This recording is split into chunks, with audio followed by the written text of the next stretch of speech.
সবাইকে অভিনন্দন আজকের ক্লাসে। আশা করি সবাই ভালো আছেন। প্রতিদিনের মতোই আজকেও বলতে হচ্ছে, আমার সামনে একটা স্ক্রিন আছে, মানে মনিটর আছে 52 ইঞ্চি, এটা ভরতে হবে আর কি। মনে হবে যে আমি সরাসরি অফলাইনে ক্লাস নিচ্ছি। আহ, ভালো লাগবে। অলরেডি রূপক দাস, তারপরে মেজবা, ডক্টর মেজবা, ধীমান দাস, তারপরে হচ্ছে হাশেম, এমডি হাশেম, তারপরে নাইমুল ইসলাম, ঋতু সাহা, কল্পনা আক্তার, এমডি সাদ্দাম, হাফিজা জান্নাত, তারপরে মেজবা। ও আচ্ছা, হ্যাঁ, আরো আরো কয়েকজন আসেন। ফাটাফাটি গুরুত্বপূর্ণ ক্লাস প্রাইমারিতে এখান থেকে, সরি, ডাক্তারদের এখান থেকে প্রশ্ন আসবে। যে কোনো পরীক্ষা এখান থেকে প্রশ্ন আসবে। যে কোনো পরীক্ষা এখান থেকে প্রশ্ন আসবে। একটু সবাই সবাই যদি একটু ভালো করে সহযোগিতা করেন, তাহলে ক্লাসটা ফুটে উঠবে। ক্লাসটা খুবই এনজয় করতে পারবেন। আসেন। হ্যাঁ, ধন্যবাদ। পরবর্তীতে যারা যোগদান করেছেন, ফারজানা, জান্নাত, তারপরে হচ্ছে, হ্যাঁ, সবাইকে ধন্যবাদ। আরো আসেন, আরো 3-4 জন আসেন। আর 4 জন, আর মাত্র 4 জন আসলেই আমাদের ফ্লাপ হয়ে যাবে। আসেন। হ্যাঁ, তো আমরা শুরু করতে যাচ্ছি আমাদের আজকের আলোচ্য বিষয়।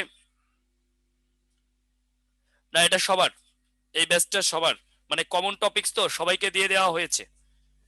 এটা কমন টপিকস সবার জন্য, যে কোনো সরকারি চাকরি পরীক্ষার জন্য কমন টপিকস। এই জন্য এটা সবার জন্য দিয়ে দেওয়া হয়েছে, নির্দিষ্ট কোনো ব্যাচের না। ঠিক আছে, এটা সবাইকে দেওয়া হয়েছে। এটা একটা কমন টপিকস।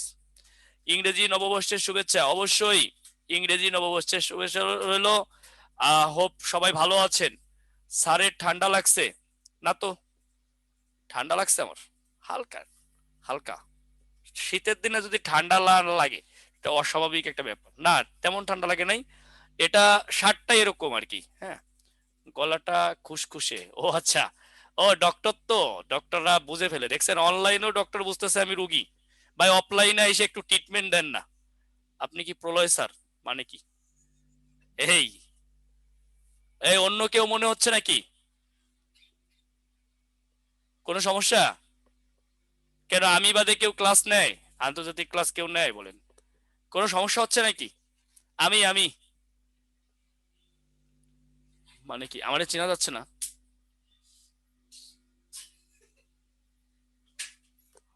ও, আরে স্লাইড ইয়ে করেন, চেঞ্জ হচ্ছে না। ও, লেখা ঠিক হয় নাই, চেনা যায় না স্যার। স্যার স্লাইডে নাম ভুল। ও আচ্ছা,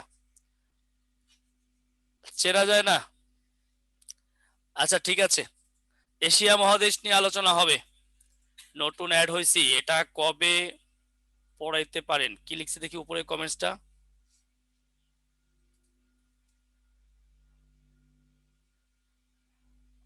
42-এ সিভিল সার্ভিস নতুন অ্যাড হয়েছে, এটা কবে?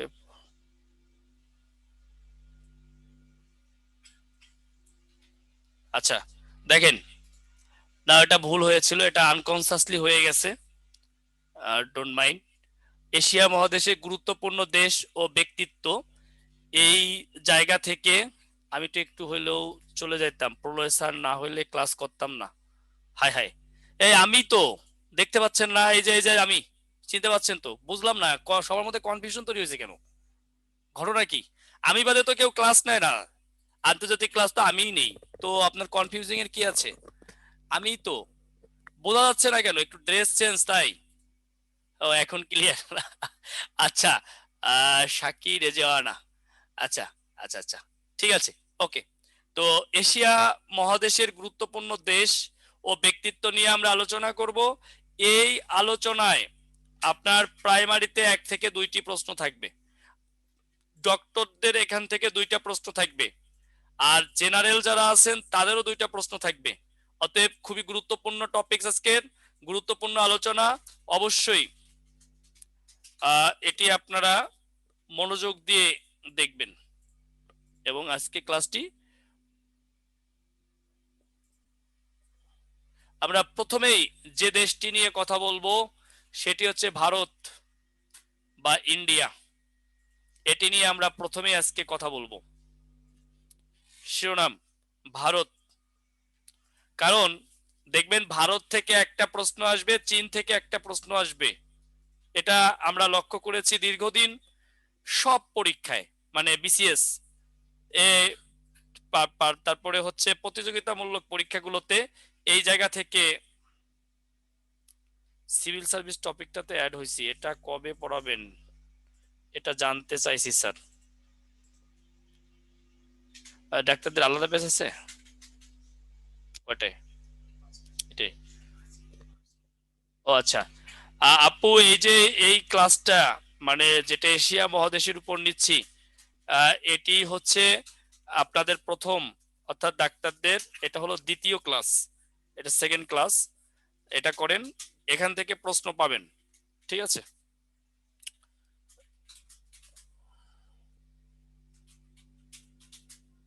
আমরা ভারত একটু দেখে আসি, বেশিক্ষণ দেখবো না, পড়বো বেশি, একটু ভারত দেখে আসি। আসেন, যারা যান নাই ভারতে কোনোদিন, একটু দেখেন।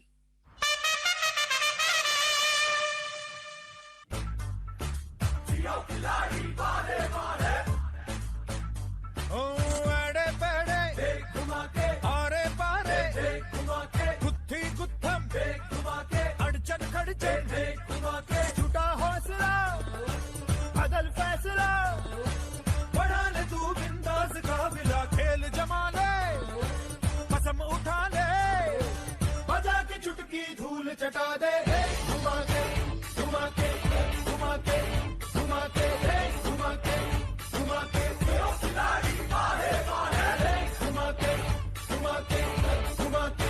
আমরা ভারত দিয়ে আজকে ক্লাস শুরু করলাম। সাকির রেজওয়ানা, আমি ভালো আছি। আসেন আমরা প্রথমে ভারত সম্পর্কে কিছু তথ্য জেনে নেই।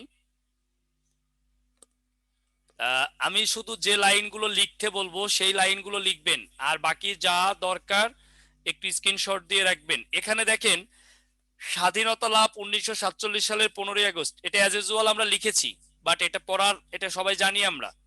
গণপরিষদের সংবিধান গৃহীত হয় 26শে নভেম্বর 1949, কার্যকর হয় 1950। এইগুলো ভারতের সংবিধান কবে কার্যকর হয়েছে এগুলো আমাদের জন্য ইম্পর্টেন্ট না, তারপরেও পড়তে চাইলে আমি রেখেছি, আপনারা পড়তে পারেন। ইম্পর্টেন্ট হচ্ছে ভারতের প্রশাসনিক ভাগ, এই অংশটা, এই অংশটা ইম্পর্টেন্ট। আর বেশি পড়ার দরকার নাই, বেশি পড়ে মনে রাখতে পারবেন না, এতে হিতে বিপরীত হবে। বরং কম পড়ে আরো ভালো করা সম্ভব। যদি আপনি যে জায়গা থেকে প্রশ্ন হবে এই জায়গাগুলো যদি ভালো করে পড়তে পারেন, তাহলে আপনি ভালো করবেন। আর আপনি যদি অনেক পড়লেন, মানে প্রয়োজনীয় জায়গা অপ্রয়োজনীয় জায়গা সব পড়তেছেন, কোনো কাজ হবে না। বুঝতে পেরেছেন? তাহলে দেখেন, রাজ্য সংখ্যা হচ্ছে 28টি, এটা কিন্তু 29টা নাই এখন, 28টি। সর্বশেষ তেলেঙ্গানা, ওই যে কাশ্মীর ভাগ হয়ে গেল, মানে কেন্দ্রশাসিত অঞ্চল ছিল 60টা, এখন হয়েছে 9টা, কারণ কাশ্মীরকে ভাগ করে লাদাখ ও জম্মু কাশ্মীর, এই রাজ্যটাকে ভাগ করে লাদাখ এবং জম্মু কাশ্মীর করা হয়েছে। অর্থাৎ 7 আর 2 9টা, আর একটা কমে গেছে 28টি। এগুলো আপডেট তথ্য, এগুলি পরীক্ষায় আসার মতো। অবশ্যই এই জায়গাটা আপনাকে মনোযোগ সহকারে এই জায়গাটা শেষ করতে হবে, কারণ এই ধরনের প্রশ্নই আগামী পরীক্ষাগুলোতে আসবে, যে বর্তমান ভারতের রাজ্য সংখ্যা কয়টি, বর্তমান ভারতের কেন্দ্রশাসিত অঞ্চল কয়টি, এগুলোই কিন্তু পরীক্ষাতে আসবে। এগুলোর দিকে গুরুত্ব দিতে হবে। আর উপরে এগুলো আপনি স্ক্রিনশট রাখেন, পড়লে পড়েন, না পড়লে না পড়েন, এটা আমরা ক্লাসের সাথে দিয়েছি। তবে গুরুত্বপূর্ণ এইটুকু দেখেন, ডক্টর মেজবা লেখা শেষ হইলে বলেন, মানে ডাক্তারদের লেখা শেষ হইলে তো ঝামেলা, কারণ ডাক্তাররা দ্রুত লেখে, অন্যদেরটাও নিতে হবে, তাই তো? আচ্ছা, দেখি কোনটা কোনটা লিখবে একটু বলে দেন। বলে দিয়েছি, রুবাইয়া না রাবিয়া, রাবিয়া বলে দিয়েছি। স্ক্রিনশট নিছেন, কিন্তু স্ক্রিনশট নিছেন, কিন্তু আমি যে লাইনগুলো লিখতে বলছি ওই লাইনগুলো কিন্তু লিখতে হবে, শুধু স্ক্রিনশট দিলে হবে না, লিখতে হবে কিন্তু। কারণ এটাই আপনার প্র্যাকটিস হয়ে গেল। আর এত সময় কই ভাই, আপনি অনেক কিছু করবেন, এত সময় কই? কোনো কিছু ফেলে রাখতে হবে না, শুরু করেন। আমরা যেটা দেখলাম, যে কাশ্মীর, এই কাশ্মীরটা, এই যে যে ঘটনা, সাম্প্রতিক ঘটনাটা, এখান থেকে প্রশ্ন হতে পারে। আমরা ব্যাপারটা ক্লিয়ার করব আপনাকে। তার আগে একটু কাশ্মীর দেখে আসি, কেন কাশ্মীরকে ভূস্বর্গ বলা হয় দেখি।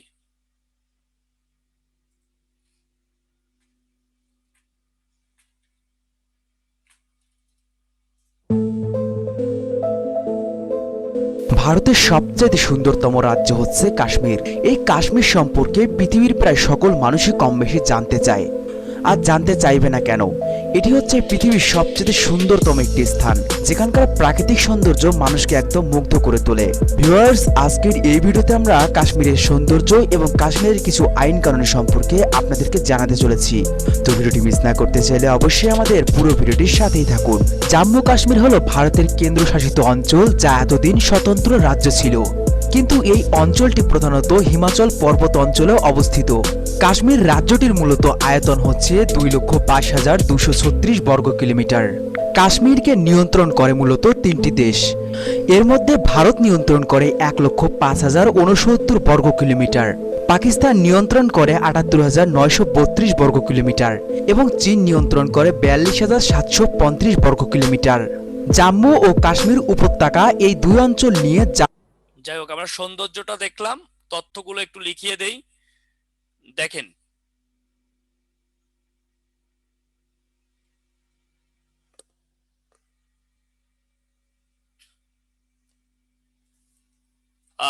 এখানে একটা লাইন রয়েছে, সেটি হচ্ছে এটি ভারতের 370 নং অনুচ্ছেদের অধীনে বিশেষ রাজ্যের মর্যাদা ভোগ করত। একটা প্রশ্ন আসতে পারে প্লিতে, সেটি হচ্ছে কাশ্মীর ভারতের কত নং সংবিধানের বিশেষ রাজ্যের মর্যাদা ভোগ করত, এখন আর করে না। অতএব এই এই সংখ্যাটা আপনি মনে রাখবেন, 370। এটা যেন ভুল না হয়, পরীক্ষা আসতে পারে। 370, এটা আপনাকে মনে রাখতে হবে। 2019 সালের 5 আগস্ট রাজ্যটিকে দুটি কেন্দ্রশাসিত অঞ্চলে ভাগ করা হয়, যথা লাদাখ আর জম্মু ও কাশ্মীর। তাহলে 5 আগস্ট 2019, এই সালটা গুরুত্বপূর্ণ, তারিখটা গুরুত্বপূর্ণ। আপনাকে এই সাল আর তারিখটা মনে রাখতে হবে। অর্থাৎ এই স্লাইডের এই দুইটা লাইন এতটাই গুরুত্বপূর্ণ যে যে কোনো পরীক্ষায় আপনি এটা পেতে পারেন। অতএব এটা ভুল করা যাবে না, এটা মনে রাখতে হবে। মারাত্মক গুরুত্ব, মারাত্মক না, এটা রিয়েলি গুরুত্বপূর্ণ। অতএব এগুলোকে অ্যাভয়েড করার সুযোগ নাই। আমি যতটুকু বললাম মনোযোগ সহকারে দেখেন, এইগুলোকে কিন্তু কেউ লস করেন না। এগুলো পরীক্ষায় আসবে, যে কোনো গভর্নমেন্ট জব পরীক্ষায় এইগুলো কিন্তু আপনি পরীক্ষায় পাবেন। দেখেন, লেখা শেষ করেন, এর চেয়ে বেশি লিখবেন না, আমি যা বলছি।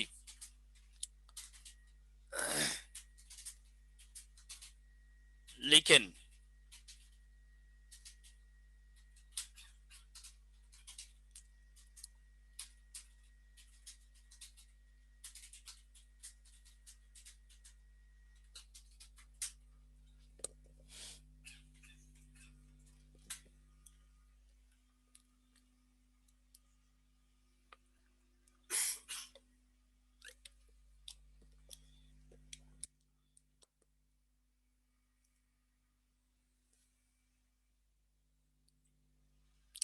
এই লেখা হয়েছে? কেউ একটু বলেন না, লেখা হয়েছে? এভাবে বললে বুঝি না। হুম। জি জি, অনেকে জি, অনেকে আবার না। এজন্য 1 মিনিট রাখি, যেহেতু জি না হয়ে গেছে। অনেকে জি লিখছে, অনেকে না লিখছে, এজন্য জি না হয়ে গেছে। তো একটু ইয়া করি আর কি, মানে হ আর না হয়ে গেছে। 1 মিনিট রাখলাম। জম্মু ও কাশ্মীর মিলে কি একটি শাসিত অঞ্চল? এটা ছিল, এখন কেন্দ্র শাসনে পরিণত হয়েছে এটি।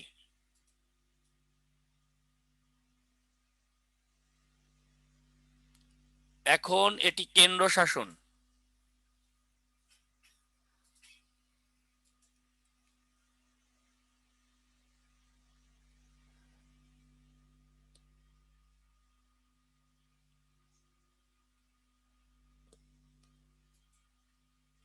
দেখেন, আমরা ভারতের আইনসভা শিরোনাম করবেন ভারতের আইনসভা, এটি স্ক্রিনশট রাখতে পারেন, কিন্তু আমি যা বলবো তাই লিখবেন। লেখেন ভারতের আইনসভা। জম্মু কাশ্মীর দুটি মিলে কি একটি অঞ্চল? একটি অঞ্চল ছিল, একটা অঞ্চলে পরিণত করা হয়েছে এখন। আইনসভার নাম পার্লামেন্ট। লেখেন নাম, আইনসভার নাম পার্লামেন্ট এবং এটি দ্বিকক্ষ বিশিষ্ট।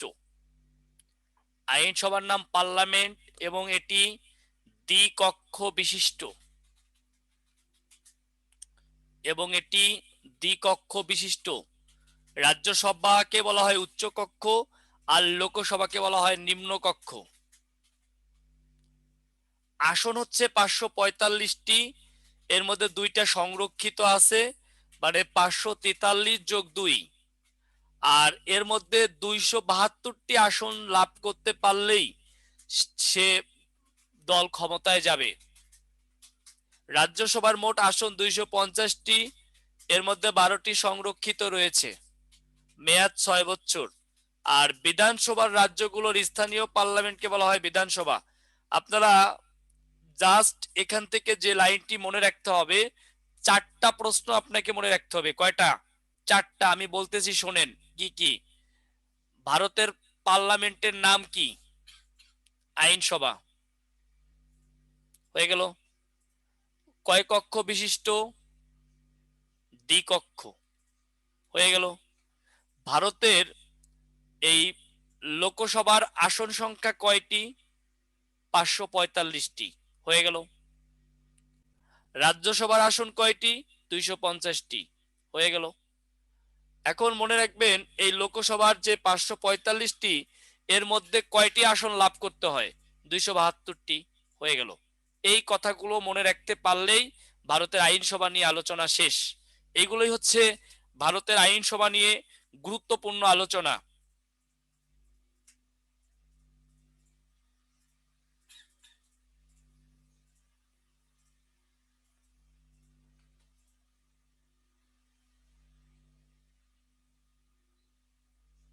এগুলোই হচ্ছে গুরুত্বপূর্ণ আলোচনা। বুঝতে পেরেছেন? লিখেন।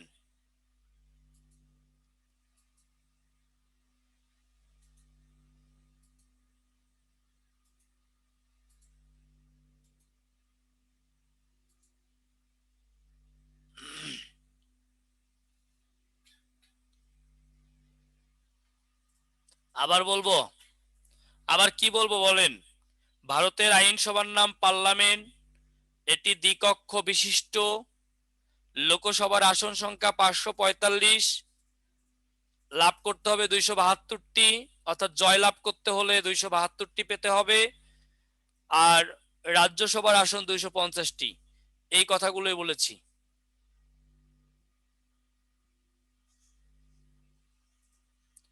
ব্যক্তি পড়াবো আমরা এখন, গুরুত্বপূর্ণ ব্যক্তিত্ব।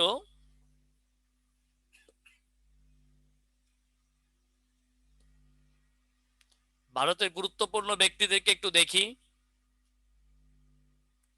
প্রথমেই যাকে দেখব তিনি হচ্ছেন মহাত্মা গান্ধী, মোহনদাস করমচাঁদ গান্ধী। ভারতের জাতির জনক, তাই তো?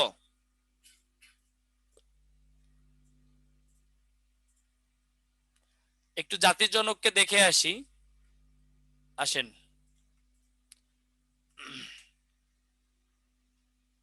জাতির জনককে একটু দেখে আসি।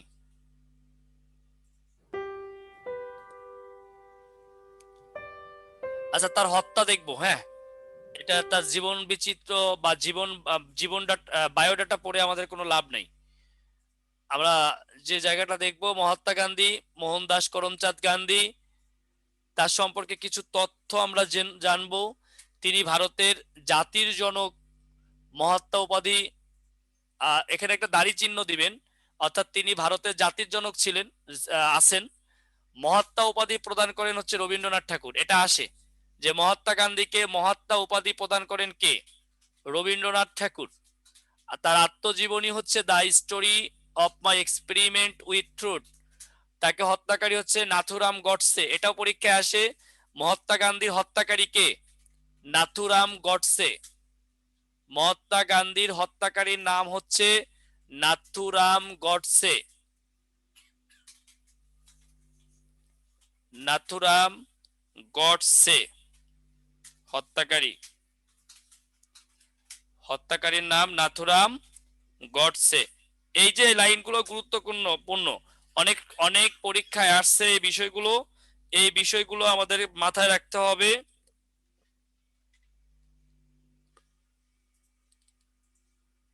এই বিষয়গুলো মাথায় রাখতে হবে কিন্তু।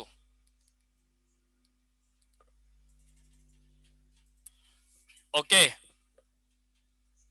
নামাজের ব্রেক 26 এখন দিব 30-এ।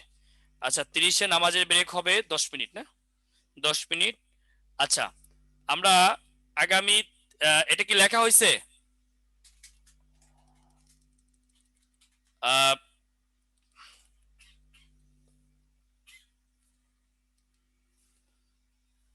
হাশেম, হাশেম এটা লেখা হয়েছে ভাইয়া? ভাইয়া এটা লিখেছো? আচ্ছা আচ্ছা, যদি লেখা হয় আমরা নামাজের আগ পর্যন্ত নাথুরাম গডসে কর্তৃক মহাত্মা গান্ধীর হত্যাটা একটু দেখে আসেন। যদিও সময় ওয়াস্ট হবে, তারপরও অনেক সময় আমরা এটা ভুল করি। আহ, এক আচ্ছা নাথুরাম গডসের পরে আমরা পাবো রাজেন্দ্র প্রসাদ, প্রাসাদ হবে আর কি। লেখেন রাজেন্দ্র প্রাসাদ, ইনি হচ্ছেন, লেখেন রাজেন্দ্র প্রাসাদ, লেখেন এই হচ্ছে রাজেন্দ্র প্রাসাদ, স্বাধীন ভারতের প্রথম রাষ্ট্রপতি। লেখেন স্বাধীন ভারতের প্রথম রাষ্ট্রপতি হচ্ছে, এই রাজীব গান্ধীর কাছে যাব, স্বাধীন ভারতের প্রথম রাষ্ট্রপতি হচ্ছে এই রাজেন্দ্র প্রাসাদ। এটা আমাদেরকে মনে রাখতে হবে, স্বাধীন ভারতের প্রথম রাষ্ট্রপতি হচ্ছে রাজেন্দ্র প্রাসাদ।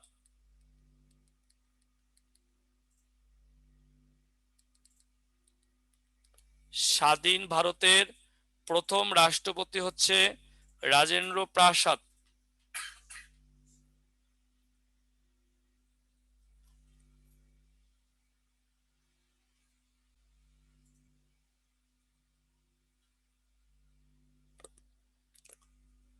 পণ্ডিত জওহরলাল নেহেরু, এরপরে হচ্ছে পণ্ডিত জওহরলাল নেহেরু। আপনারা কি জানেন ভারতের কোন নেতার একান্ত সচিব ছিলেন এই নেহেরু? বলতে পারবেন? বাংলাদেশের কোন নেতার একান্ত সচিব ছিলেন এই জওহরলাল নেহেরু? কেউ বলতে পারবেন? আছেন কেউ? বাংলাদেশের কোন নেতার একান্ত সচিব ছিলেন এই জওহরলাল নেহেরু? এই জওহরলাল নেহেরু কিন্তু ভারতের, স্বাধীন ভারতের প্রথম প্রধানমন্ত্রী। তার বিখ্যাত উক্তি, দেশ ভালো হয় যদি দেশের বিশ্ববিদ্যালয়গুলো ভালো হয়। তো বলতে পারবেন শেরে বাংলা? ইয়েস, শেরে বাংলা একে ফজলুল হকের একান্ত সচিব ছিলেন এই ভারতের প্রথম প্রধানমন্ত্রী জওহরলাল নেহেরু।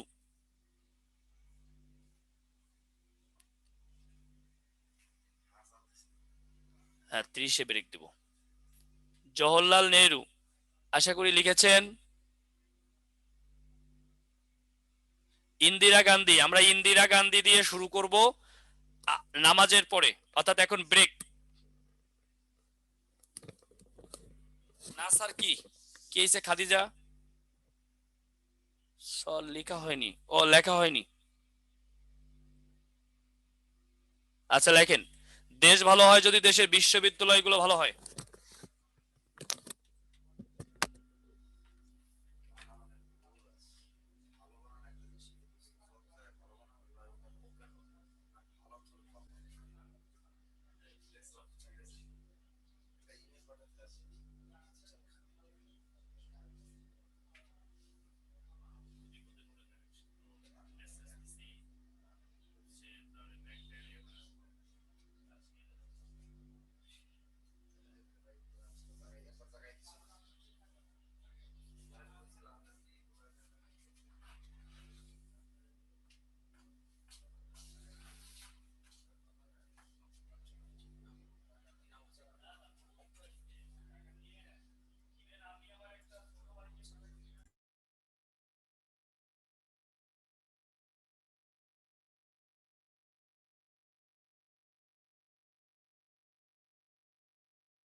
الله أكبر الله أكبر الله أكبر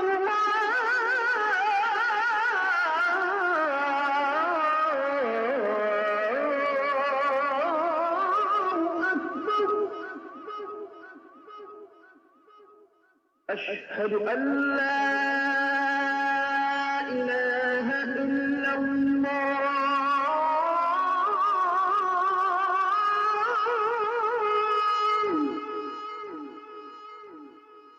أشهد أن لا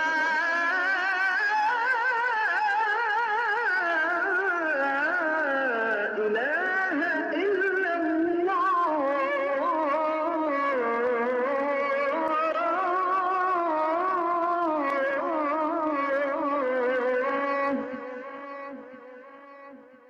أشهد أن محمدا رسول الله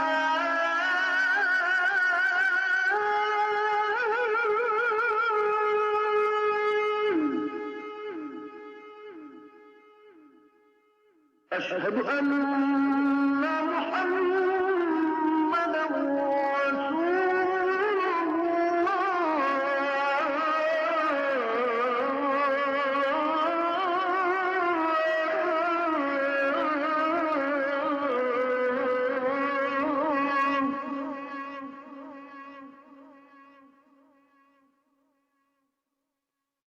حي على الصلاة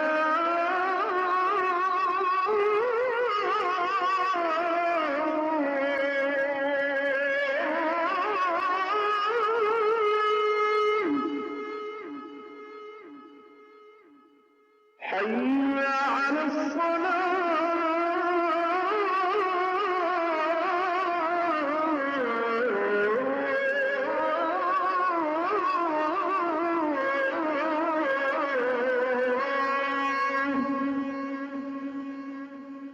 حي على الفلاح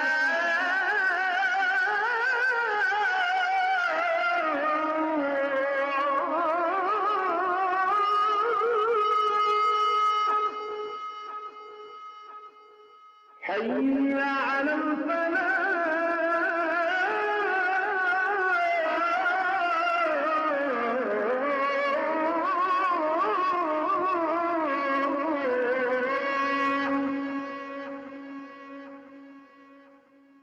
الله أكبر الله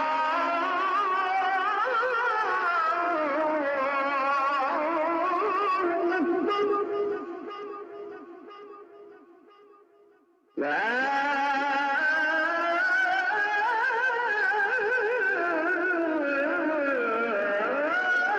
إله إلا الله اللهم رب هذه الدعوة التامة والصلاة القائمة آت محمدا الوسيلة والفضيلة والدرجة الرفيعة وابعثه مقاما محمودا الذي وعدته وارزقنا شفاعته يوم القيامة إنك لا تخلف الميعاد بسم الله الرحمن الرحيم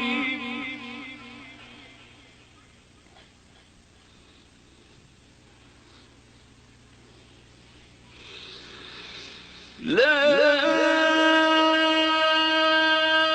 أقسم بهذا البلد وأنت حل بهذا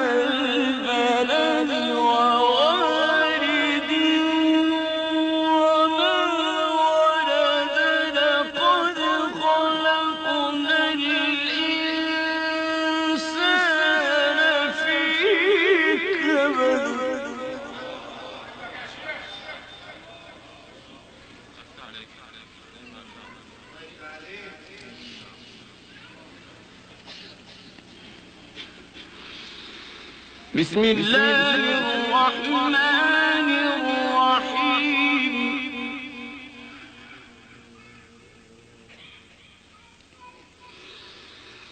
لا أقسم بهذا البلد وأنت حل بهذا البلد ووالد وما ولد لقد خلقنا الإنسان في كبد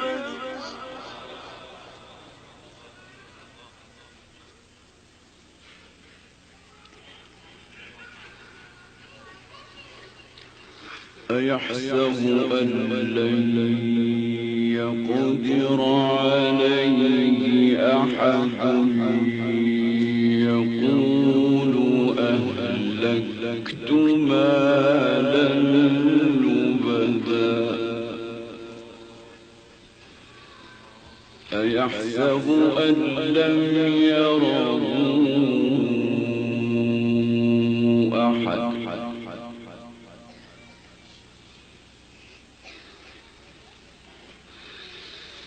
أَلَمْ نَجْعَل لَّهُ عَيْنَيْنِ وَلِسَانًا وَشَفَتَيْنِ وَهَدَيْنَاهُ النَّجْدَيْنِ فَلَاقْتَحَمَ الْعَقَبَةَ وَمَا أَدْرَاكَ مَا الْعَقَبَةُ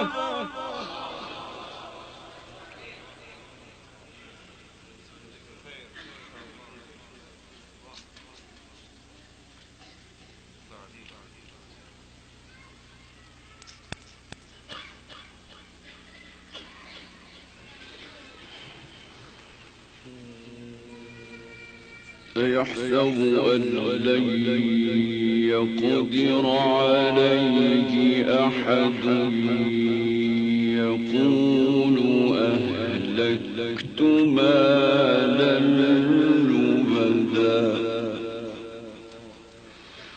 أيحسب أن لم يره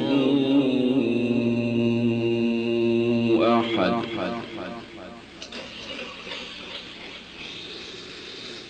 ألم نجعل له عينين ولسانا وشفتين وهديناه النجدين فلاقتحم العقبة وما أدراك ما العقبة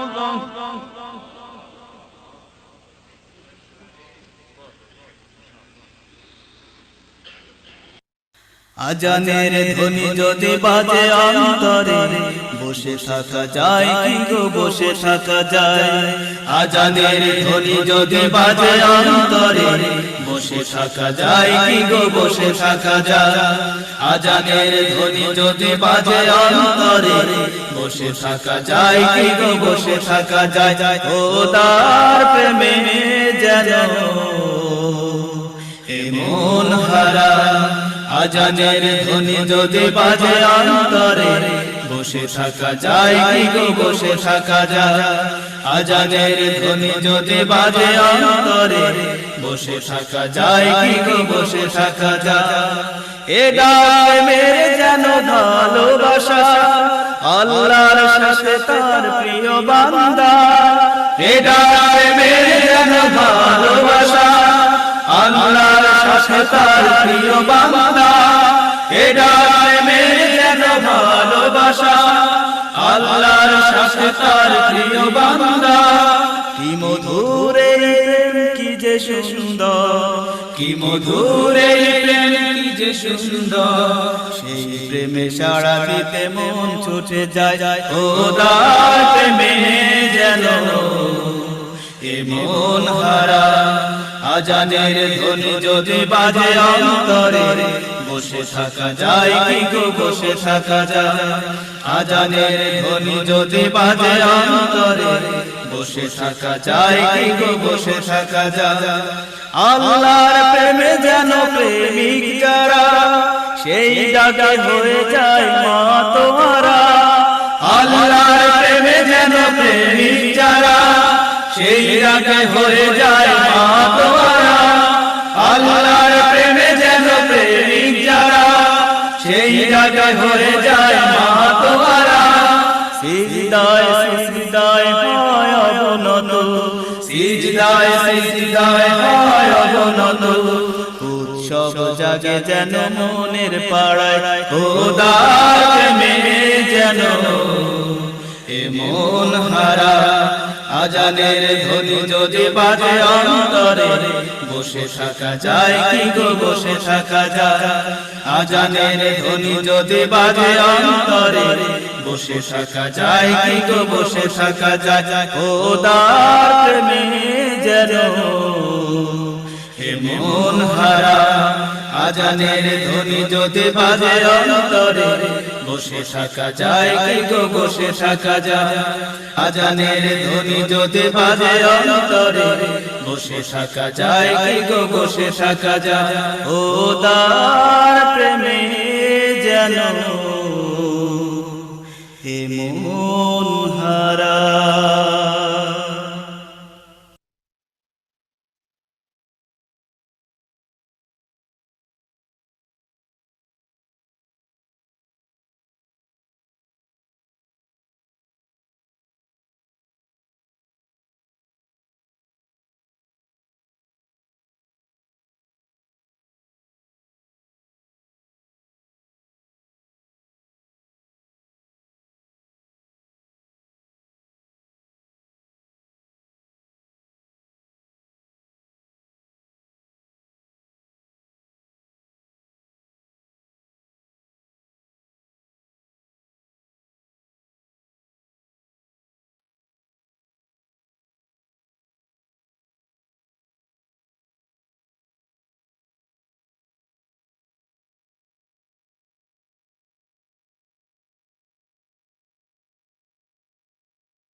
সাউন্ড না দিলে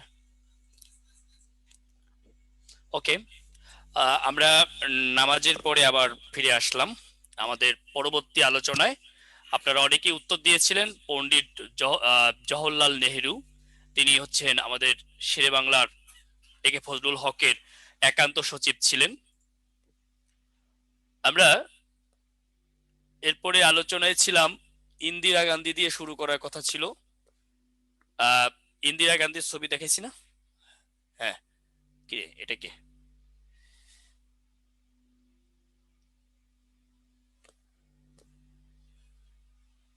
চেঞ্জ হয় না কেন?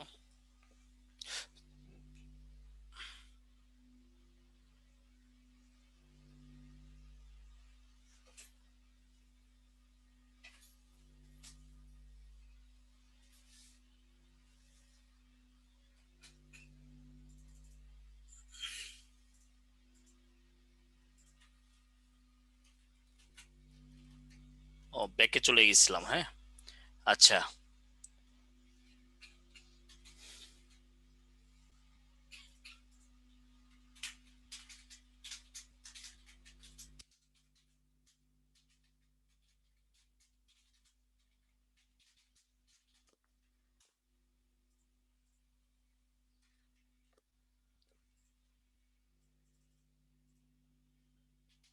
ইন্দিরা গান্ধী আমাদের এখান থেকে শুরু হওয়ার কথা।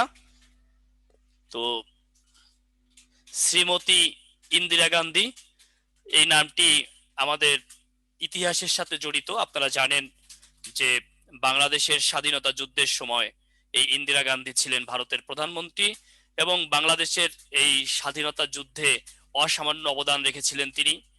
আন্তর্জাতিক বিশ্বে যথেষ্ট তিনি ভূমিকা রাখেন এই ইন্দিরা গান্ধী। তিনি ভারতের প্রথম নারী প্রধানমন্ত্রী, এটা হচ্ছে একটা আলাদা একটা বিষয়। 1984 সালে তার দেহরক্ষী সাতওয়ান্ত সিং এবং বিয়ান সিং এর গুলিতে নিহত হন। অর্থাৎ এখান থেকে একটা প্রশ্নই পরীক্ষা আসতে পারে, সেটা হচ্ছে ভারতের প্রথম নারী প্রধানমন্ত্রী কে? ভারতের প্রথম নারী প্রধানমন্ত্রী কে? এটা আসতে পারে পরীক্ষায়।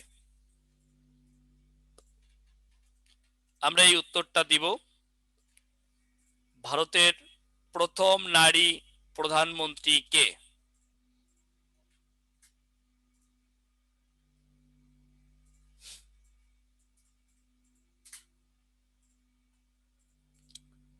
ইন্দিরা গান্ধী। আমরা এই উত্তরটা আশা করি ভালো করে দিতে পারবো।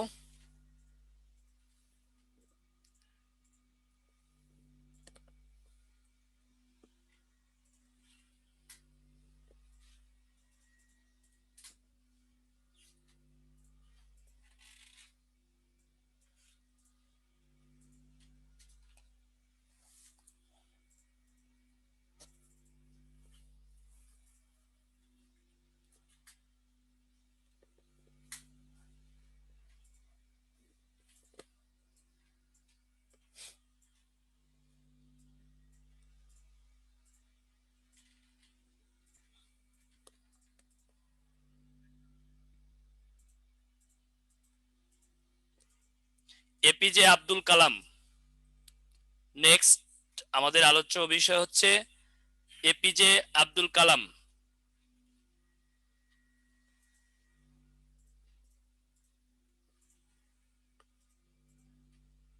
একটু আব্দুল কালামের ভাষণটা শুনে আসেন।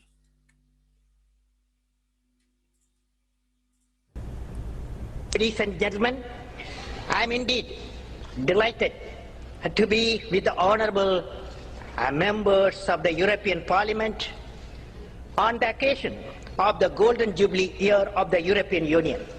I am reminded of the dream of an Indian poet, Kaniyan Pungundranar, who articulated in 3000 years back in Tamil classic Purananur. He says, Yadum Ure Yavarum Kelir, which means, I am a world citizen. Every citizen is my own kith and kin. He said 3000 years back. As you say in India, where there is righteousness in the heart, there is beauty in the character. When there is beauty in the character, there is harmony in the home. When there is harmony in the home, there is harmony, there is an order in the nation. When there is order in the nation, there is peace in the world.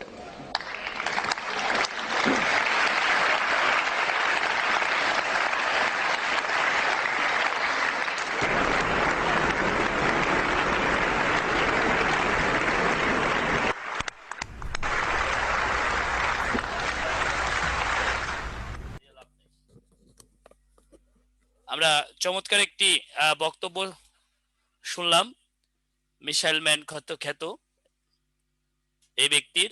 তাহলে লেখেন ভারতের, শোনেন আজকে যদি একটু screenshot দেন, কারণ অনেক তথ্য তো সুবিধা হবে, আমি একটু সুবিধা হতো আর কি, তাহলে শেষ করতে পারতাম। সম্পর্ক তো অবশ্যই আছে, না হলে কেমনে হলো? আচ্ছা আসেন এগুলো সম্পর্ক পরে দেখবো। আজকে অনেক বড় স্লাইড, মানে পুরো এশিয়াটা শেষ করতে হবে, আমরা এখনো ভারত থেকেই অন্য জায়গায় যেতে পারিনি, এটা মাথায় রাখতে হবে। একটু স্ক্রিনশট দেন। ভারতের ব্যালিস্টিক ক্ষেপণাস্ত্র, মহাকাশ যানবাহী রকেট উন্নয়নের কাজে তার অবদানের জন্য তাকে ভারতের ক্ষেপণাস্ত্র মানব বা মিসাইল ম্যান অফ ইন্ডিয়া বলা হয়। আত্মজীবনী মূল্য গ্রন্থ তার Wings of Fire, Wings of fire.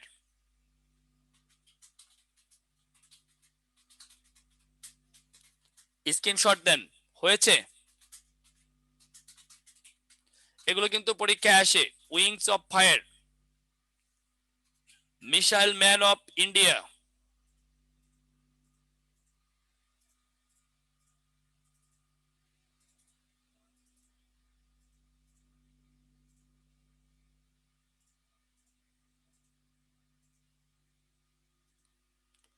নামটা আবার বলবো কার? এই কার নাম বলবো? এপিজে আব্দুল কালাম।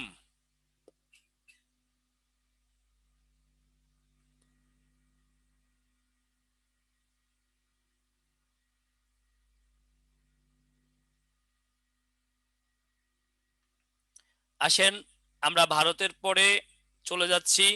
এই যে পথ করে যে পতাকাটা উঠতেছে, বুঝতেই পারতেছেন কার পতাকা? বলেন একটু কমেন্টসে জানান তো কোন দেশের, কোন দেশের পতাকা একটু বলেন তো দেখি, কে কি বলে একটু দেখি। নেপাল, দেখি কি এটা, আসলেই তো নেপাল। নেপাল নিয়ে অনেক তথ্য আছে, আপনাদের লাগবে না। প্রথম লাইন লিখেন, বিশ্বের সর্বকনিষ্ঠ গণতান্ত্রিক রাষ্ট্র। দ্বিতীয় লাইন, দেশটিকে হিমালয়ের কন্যা বলা হয়। তৃতীয় লাইনে আছে রাষ্ট্রপতি বিদ্যা দেবী ভান্ডারী। প্রথম প্রধানমন্ত্রী পুষ্পকমল দহল প্রচন্ড। বর্তমান প্রধানমন্ত্রী কেপি খাগড়া প্রসাদ শর্মা ওলি।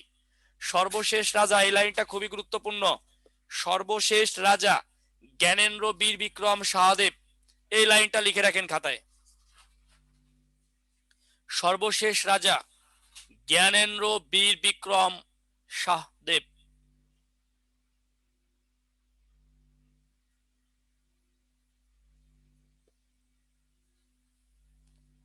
জ্ঞানেন্দ্র বীর বিক্রম শাহদেব।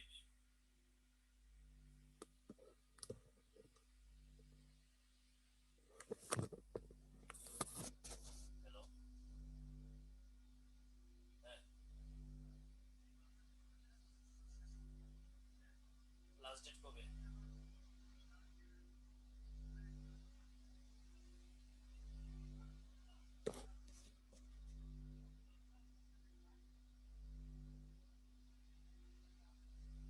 আচ্ছা আচ্ছা, কালকে কালকে হবো, আপনি কনফার্ম করেন কি নিয়ে আসবো?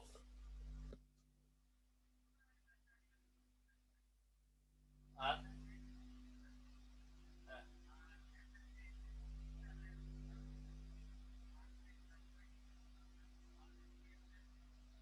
হ্যাঁ,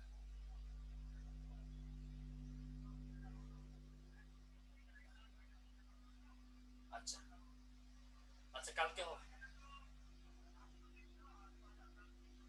হ্যাঁ, হ্যাঁ, আচ্ছা কালকে হবো, কালকে হবো, কালকে হবো।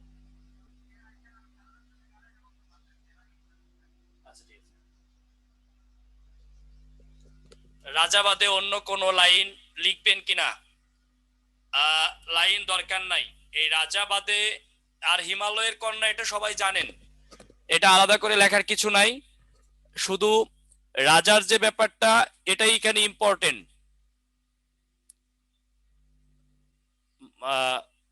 আচ্ছা, মার্কার দিয়ে দাগ দিলে স্ক্রিনশট নেবেন তাই তো? ওকে, গুড। এই যে এখন স্ক্রিনশট নেন, ভালো কথা বলছেন আপনি।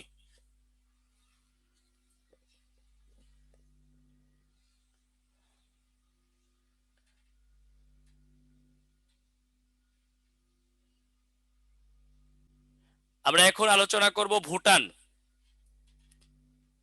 লেখেন ভুটান। ভুটান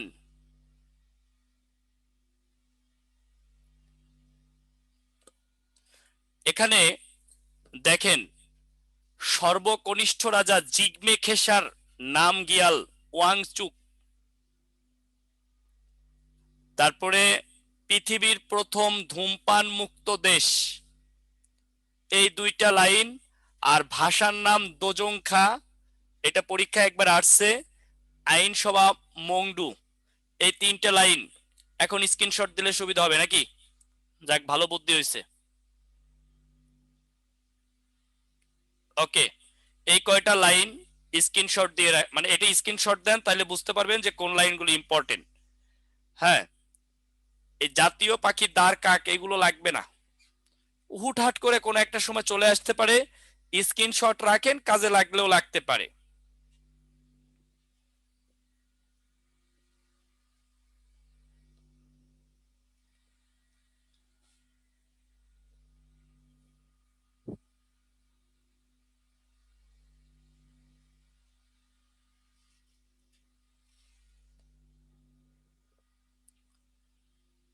আশা করি হয়েছে। এরপরে যে দেশটির পতাকা দেখতে পাচ্ছেন এটি হচ্ছে শ্রীলঙ্কা। আমরা লিখব শ্রীলঙ্কা। শ্রীলঙ্কা।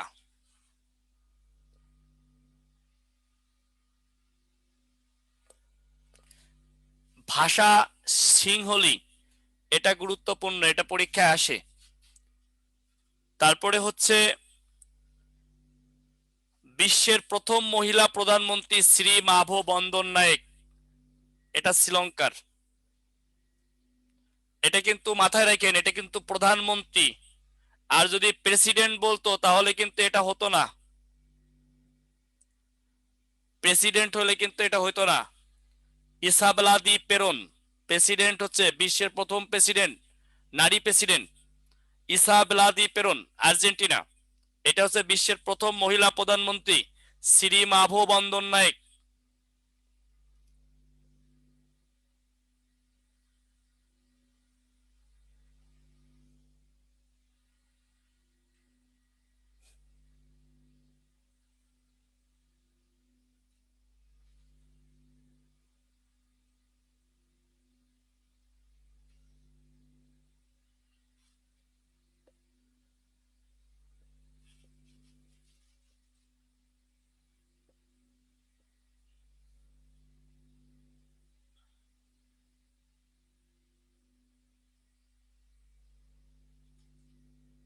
ওকে, শেষ।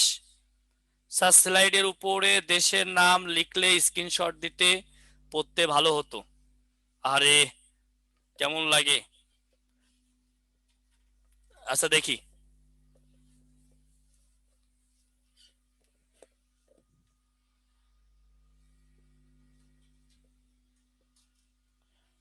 এই দেশটার নাম কি? সবাই জানি, এটার নাম মালদ্বীপ। এটার নাম কি? মালদ্বীপ।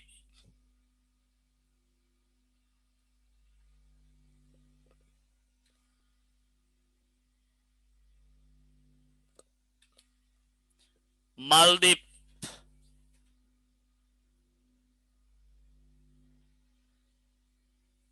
এটার নাম মালদ্বীপ।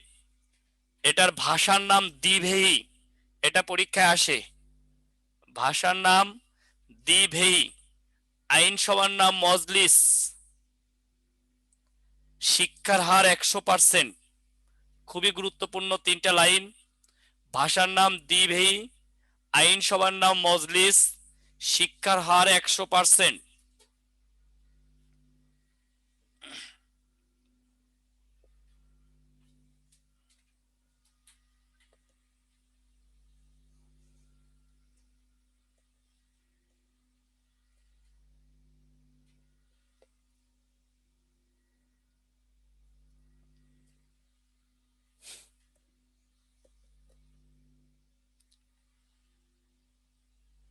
ওকে,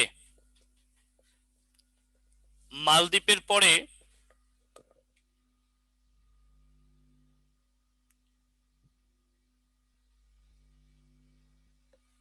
মিয়ানমার। লেখেন মিয়ানমার।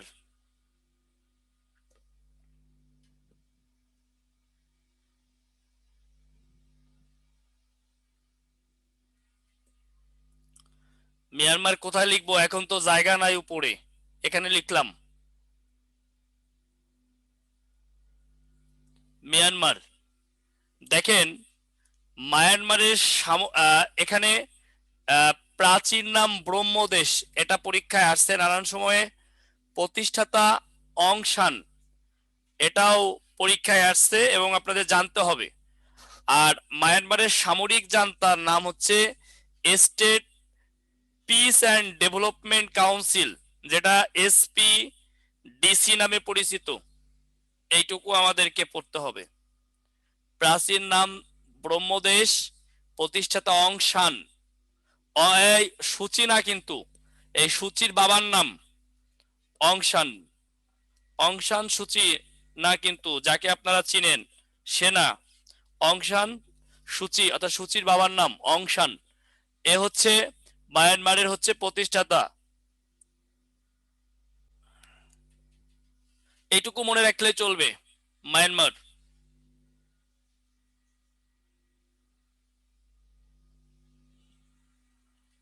রেখেছেন?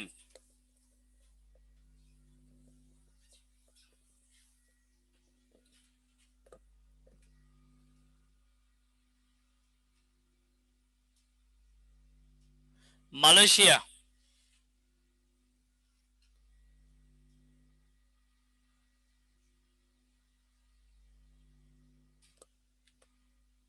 দেখেন মালয়েশিয়া নিয়ে অনেক তথ্য আছে। মালয়েশিয়া কোথায় লিখবো? এই যে যেহেতু মালয়েশিয়া আছেই, সেহেতু আর লেখার দরকার নাই। দেখেন প্রথম রাজা ও প্রধানমন্ত্রী হচ্ছে টেঙ্কু আব্দুর রহমান। এই টেঙ্কু আব্দুর রহমান কিন্তু স্বাধীনতার জনক, আবার সে কিন্তু প্রথম OICর মহাসচিব।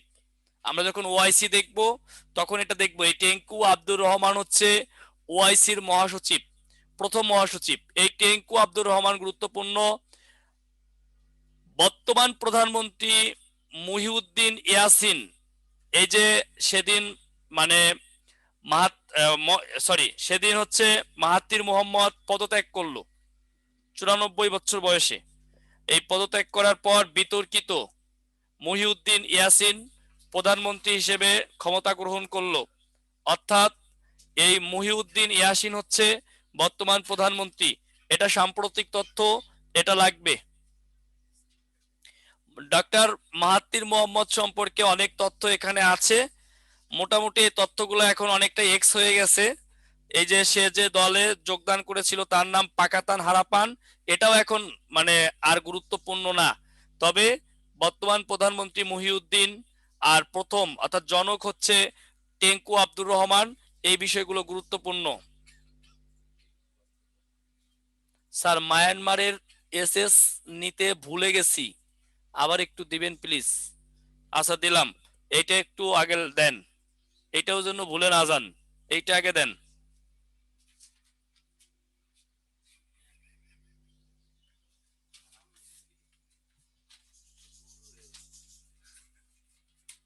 দিছেন? দেন। এই যে এই নেন মায়ানমার, কিন্তু মায়ানমার তো দাগানো নাই। ওকে, মানে এক ক্লাসে একটা মহাদেশ পড়াবো তো, এই কারণে একটু স্ক্রিনশট দিলে শেষ করতে পারবো, সুন্দরভাবে আলোচনাটা বেশি করতে পারবো। আর আপনারা তো পিডিএফ পানি, এত টেনশন করেন কেন? ক্লাসে ঢুকতেই তো পিডিএফ পেয়ে যাবেন, ক্লাস থেকে বের হওয়ার সাথেই।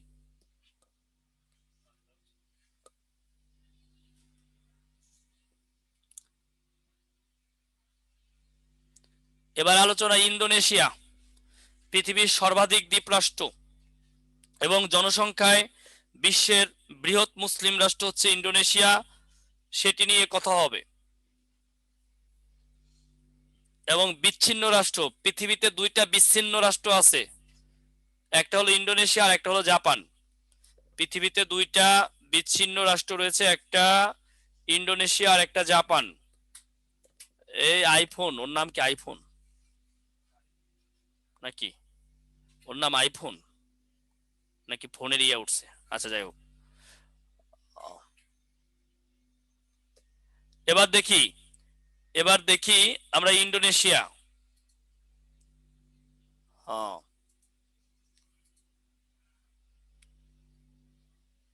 ইন্দোনেশিয়ার একটু সিনারি দেখে আসি, আসেন।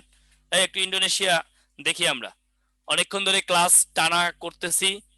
Sakitnya tuh di sini di dalam hatiku, sakitnya tuh di sini melihat kau selingkuh, sakitnya tuh di sini pas ওরা বোধহয় শুনতে পারে না, শুনতে পারে না ওরা, কিন্তু শিল্পী কই? হ্যাঁ,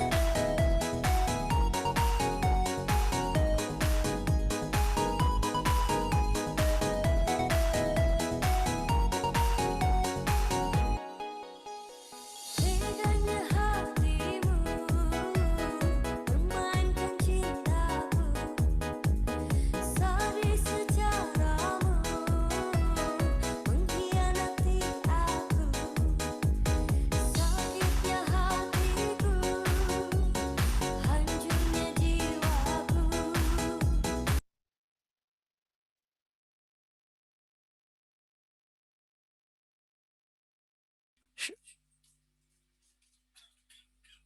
আহা, সিলাইডি হয় না কেন? ওকে, আমরা ইন্দোনেশিয়া সম্পর্কে দেখেন, এখানে একটা কথা লেখা আছে, জনসংখ্যায় বিশ্বে চতুর্থ আর মুসলিম বিশ্বে প্রথম। এই জনসংখ্যায় মুসলিম বিশ্বে প্রথম হচ্ছে ইন্দোনেশিয়া, আর আয়তনে হচ্ছে কাজাখস্তান,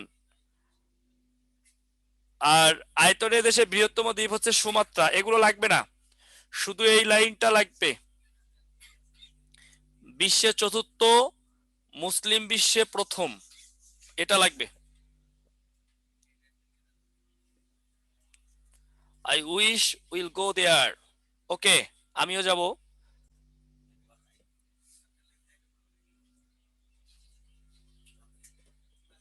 ওকে,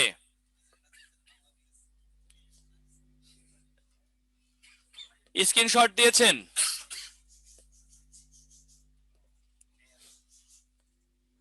এই ইন্দোনেশিয়ার এই গান শুনিয়ে ক্লাস শেষ করবো আজকে, ঠিক আছে? এখন ক্লাস করতে থাকি।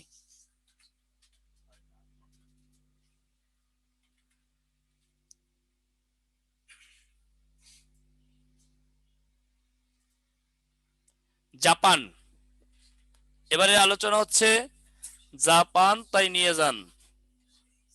জাপান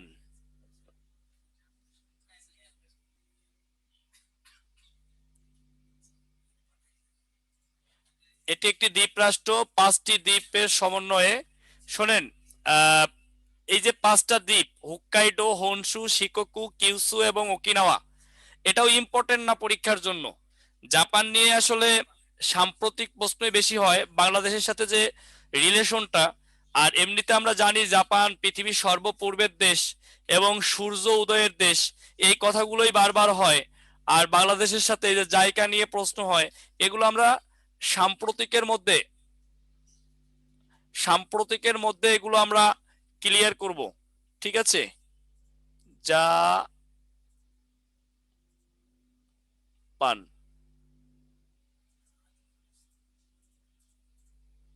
জাপান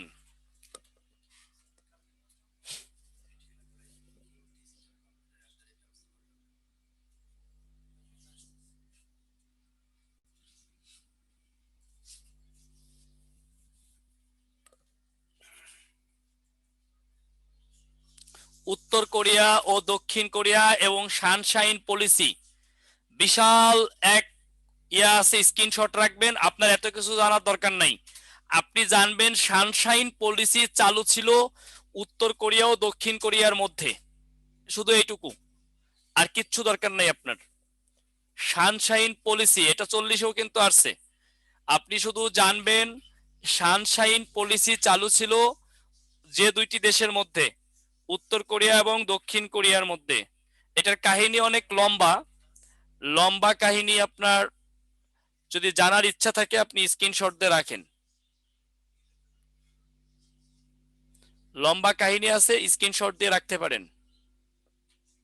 এগুলো রিটেনে লাগবে, কিন্তু পিলিতে ওইটুকুই লাগবে কোন দুইটি দেশের মধ্যে সানশাইন পলিসি চালু ছিল।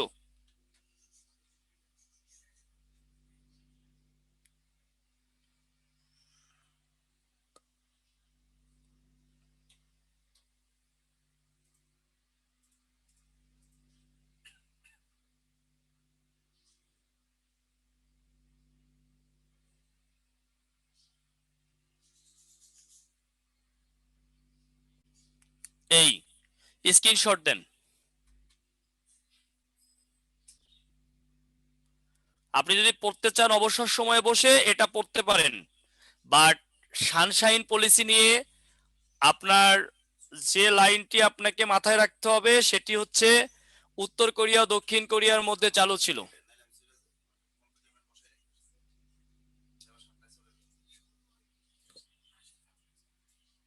আশা করি দিয়েছেন।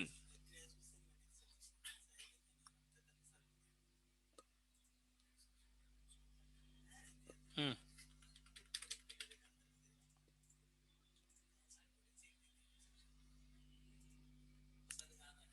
হ্যাং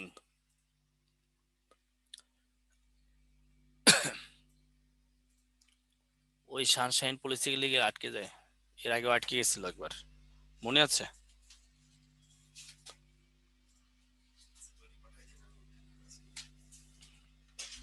দেখেন তো, 1 মিনিট 1 মিনিট।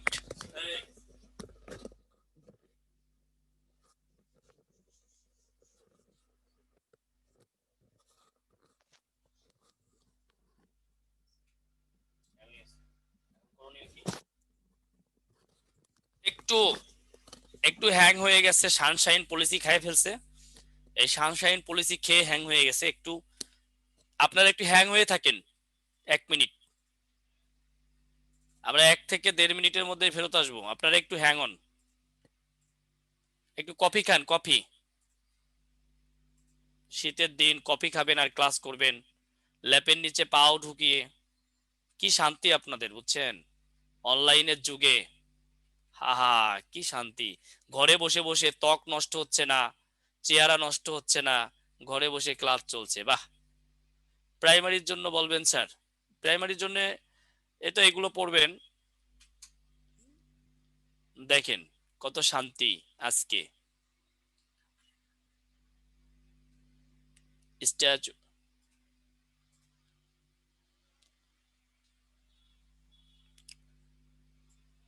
প্রাইমারির জন্য আসলে মানে যে জায়গাগুলো আন্তর্জাতিকে 6-7টা প্রশ্ন, এই 6-7টা প্রশ্নের জায়গাটা খুবই সহজ।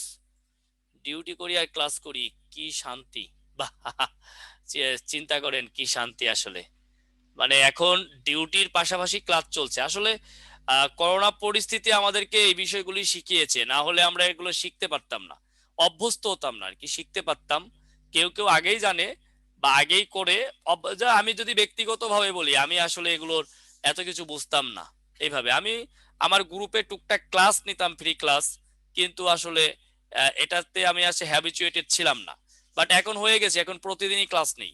তাহলে এই ব্যাপারগুলো আর কি, জাস্ট করোনা পরিস্থিতি আমাদেরকে এগুলো বোঝাইছে, বুঝতে পেরেছেন? আপনারাও ডিউটিতে বসে ক্লাস করতেছেন, প্রতিষ্ঠান অনলাইনে ক্লাস রাখার কারণেই, না হলে এই ডিউটি শেষ করে আবার ক্লাস করার জন্য আসাটা অনেক কঠিন ছিল, সবার জন্যই কঠিন ছিল। সেই বিষয়টি কিন্তু আমরা পাচ্ছি। মুদ্রার রাজধানীর নাম কি কি পড়বো, এটার উপরে একটা ক্লাস আছে। মুদ্রা রাজধানী আর আইনসভার উপরে একটা ক্লাস আছে, আপনাদেরকে পড়াই দিব প্রাইমারিতে। ডাক্তারদের নাই, ডাক্তারদের লাগবে না। আজকে একটু একটু মানে কমন টপিক, এই জন্য সবাইকে এক জায়গায় করা হয়েছে ক্লাসটিতে, আহ এই কারণে আর কি। হ্যাঁ, কমন টপিক। অনলাইন ক্লাস অনেক ভালো, হ্যাঁ, অনলাইন ক্লাস বেস্ট, আসলেই বেস্ট, কিন্তু আপনাদেরকে যে দেখতে পারি না, এটা যে কষ্ট লাগে, দুঃখ লাগে, দুঃখ। একটু ভিডিও অন করতে বললেও করেন না। আমরা তো মানুষ ছাড়া থাকতে পারি না, বুঝেন নাই? আমরা মানুষ ছাড়া আমরা থাকতে পারি না, এটা হচ্ছে সমস্যা।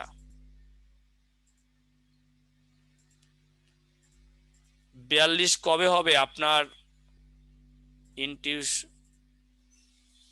আচ্ছা, শোনেন, 42 এখন সবকিছু নির্ভর করতেছে শিক্ষা প্রতিষ্ঠান খোলার উপরে। সেটা 41 কি আর 42 কি, সবই নির্ভর করে এখন শিক্ষা প্রতিষ্ঠানের উপরে।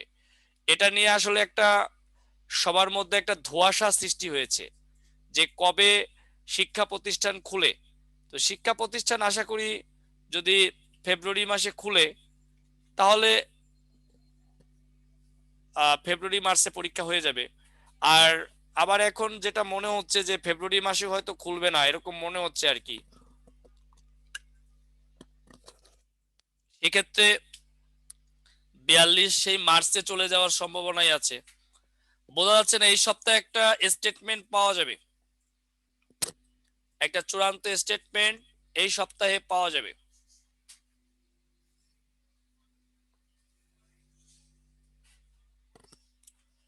এই হচ্ছে সানশাইন পলিসি, যেখানে গিয়ে আটকে গিয়েছিলাম। আন্তর্জাতিক সংগঠনগুলো প্রাইমারির জন্য কতটা গুরুত্বপূর্ণ? আন্তর্জাতিক সংগঠনের মধ্যে জাতিসংঘ গুরুত্বপূর্ণ, আর দু একটা যেমন ইউনেস্কো, হু, এরকম কয়েকটা গুরুত্বপূর্ণ, সব না। প্রাইমারির এক্সাম কোন মাসে হবে?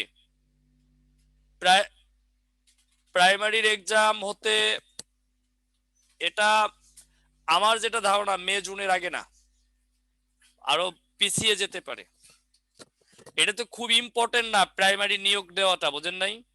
কারণ হচ্ছে সার্কুলার দিছে দ্রুত নিয়োগ, মানে এটাকে খুব ইমার্জেন্সি নিয়োগ দিয়ে টিচার বানায় ফেলবে, এটা এত ইমার্জেন্সি না। কারণ গত বছর যে টিচার নিছে তারাই তো বসে বসে আহ আছে। হ্যাঁ, তো হচ্ছে না, জাতিসংঘ বিশাল না, ওটাকে ছোট করে দিব, বুঝতে পেরেছেন? তো এটা হচ্ছে ধীরে, এত এত তাড়াহুড়ার কিছু নাই। মাঝখানে যে গরম গরম খবর শুনেন ওগুলা, এখন ইমার্জেন্সি হচ্ছে 42 ডাক্তারদের নিয়োগ দেওয়াটা, এটা খুবই ইমার্জেন্সি। ক্লাস নিয়ে প্রশ্ন অফিসের সাথে কথা বলবেন, হ্যাঁ।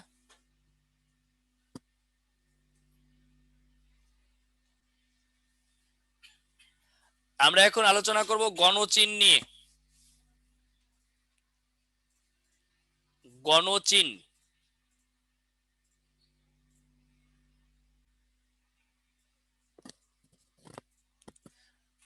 রাষ্ট্রীয় নাম পিপলস রিপাবলিক অফ চায়না, পূর্ব নাম ক্যাথে বা মাঞ্চুরিয়া, এটা মনে রাখবেন। এই দেশটার নাম চীন, এখানে লিখলাম, জায়গা নাই। ভাষা মান্দারিন। আইনসভা গুরুত্বপূর্ণ না, ভাষাটা গুরুত্বপূর্ণ। National People's Congress. প্রথম প্রধানমন্ত্রী চৌ এন লাই, গুরুত্বপূর্ণ না। প্রথম রাষ্ট্রপতিও গুরুত্বপূর্ণ না। আধুনিক চীনের জনক সান ইয়াং সেন, এটা আপনারা হয়তো কোনো কারণে ভুল করে বসতে পারেন। আর মাও সেতুং হচ্ছে গণচীনের প্রতিষ্ঠাতা। আর কনফুসীয় তত্ত্বের প্রবক্তা কনফুসিয়াস, তার ডাক নাম ছিল খুনসিউ। এই কনফুসিয়াস মাঝে মাঝে পরীক্ষা আসে যে কোন দেশের, চীনের। আর সংখ্যাগরিষ্ঠ জাতি হলো হুন। মোটামুটি এই লাইনগুলো গুরুত্বপূর্ণ।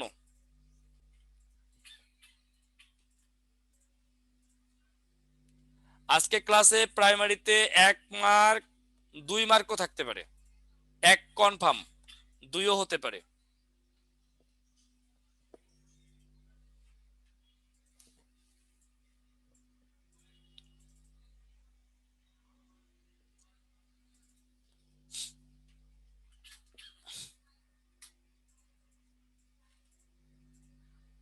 কি হয়েছে খাইরুল? কি হয়েছে? কোনো সমস্যা? মাথা ফাটাইতেছেন কেন? পানি খান, পানি খান। শোনেন, এই যে পড়ালেখা করতেছেন চাকরির জন্য, এই চাকরির পড়া পড়তে গিয়ে অনেকেই ঝরে যাবেন, ছোট্ট কারণে, বড় কারণে না। ছোট্ট কারণটা হলো ধৈর্য। এই ধৈর্য যার নষ্ট হবে সে ঝরে যাবেন। আর ধৈর্য যার থাকবে, যেমন ছাত্রই হন না কেন, যে খুব ভালো তা 6 মাসে হবে, যে তার চেয়ে একটু কম ভালো তার 1 বছরে হবে, যে একবারে খারাপ তার 2 বছরে হবে, বা আরো খারাপ 3 বছরে হবে, আরো খারাপ 4 বছরে হবে, আরো খারাপ 5 বছরে হবে। কিন্তু আমি বিশ্বাস করি না যে আপনার হবে না। এই বিলিভটা আমার মধ্যে কখনো আসে না। আপনার হবে না আমি এটা বিলিভ করতে পারি না, বিশ্বাস করতে পারি না। আপনার হবে, যদি বয়স থাকে আর কি। সো ধৈর্য, ধৈর্য লাগবে। জনসংখ্যা নীতি, এক সন্তান নীতি গ্রহণ করে 1979 সালে, 2 সন্তান নীতি গ্রহণ করে 2016 সালে, আর 2019 সালে 3 সন্তান নীতি গ্রহণ করেছে। মানে প্রথমে কমাই দিল যে জনসংখ্যা বেড়ে যাচ্ছে, তখন করলো 1 সন্তান নীতি। তারপরে দেখলো কমে যাচ্ছে, তখন করলো 2 সন্তান নীতি। এখন দেখতেছে চেষ্টা করেও হচ্ছে না, কারণ আমাদের মতো তো এত উর্বর না, আমাদের তো হয়ে যায়, হুটহাট করে হয়ে যায়, এত উর্বর না, বুঝেন নাই? তো এখন দেখে হয়ই না, পরে 3 সন্তান নীতি করছে আর কি, যে 3টে সন্তান লাগবে। বুঝতে পেরেছেন? তো দেখেন, আপনারা মনে রাখবেন এই লাইনটা গুরুত্বপূর্ণ। কোনটা? 3 সন্তান নীতি। 2019 সীমান্তবর্তী মোট দেশ হচ্ছে 21টি। এই ব্যাপারটা একটু বুঝে নেন। এর মধ্যে জল আর স্থল আছে 2টি। জল মানে মোট সীমান্তবর্তী দেশ হচ্ছে 21টি, জল ও স্থল 2 আছে, এই 2টি, 2 কোরিয়ার সাথে। স্থল 12টি, জল 60টি। চীন ও রাশিয়া এই 2টি দেশই প্রতিবেশী দেশ দ্বারা পরিবেষ্টিত। 14টি প্রতিবেশী দেশ দ্বারা চীন আর রাশিয়া পরিবেষ্টিত। আমি ব্যাপারটা বোঝাই দিচ্ছি। চীনের সীমান্তবর্তী মোট রাষ্ট্র 21টি, মোট রাষ্ট্র 21টি। এর মধ্যে 12টি জল, 60টি স্থল, আর 2টি জল ও স্থল। আবারও বলি, 12টি জল, 60টি স্থল, 2টি জল ও স্থল বোধ। যেমন উত্তর কোরিয়া দক্ষিণ কোরিয়ার সাথে জল সীমানাও রয়েছে, স্থল সীমানাও রয়েছে। আর আর তেমন কোনো ইম্পর্টেন্ট কিছু নাই। এই জায়গা থেকে প্রশ্ন আসে। হ্যাঁ, মানে সর্বোচ্চ সীমান্তবর্তী দেশ বা প্রতিবেশী দ্বারা সীমান্তবর্তী দেশ, তো অপশনে চীন থাকে, রাশিয়াকে খুব একটা পাওয়া যায় না। কতক্ষণ করতে হবে?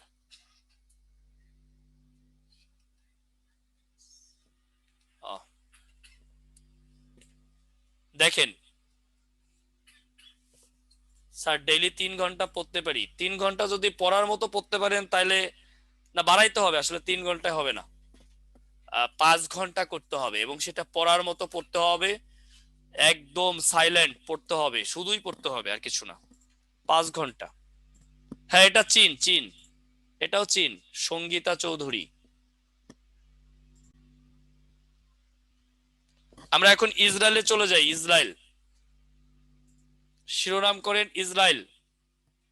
এক ভারত পড়াইতে গিয়ে সময় লেগে গেছে। এই ইসরায়েলে একটা লাইন গুরুত্বপূর্ণ। ইসরায়েলকে প্রথম স্বীকৃতি দেয় যুক্তরাষ্ট্র, আর প্রথম মুসলিম দেশ তুরস্ক। এই লাইনটা গুরুত্বপূর্ণ। অর্থাৎ ইসরায়েলকে প্রথম স্বীকৃতি দেয় তুরস্ক,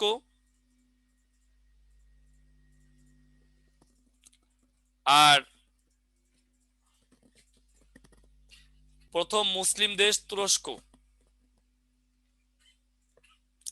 এই লাইনটা ইম্পর্টেন্ট, এই লাইনটা আপনাকে মনে রাখতে হবে। ইদানিং যে করোনার মধ্যে একটা পরীক্ষায় আসছে, ইসরায়েলকে স্বীকৃতি দানকারী প্রথম দেশ কোনটি? যুক্তরাষ্ট্র, মনে রাখবেন।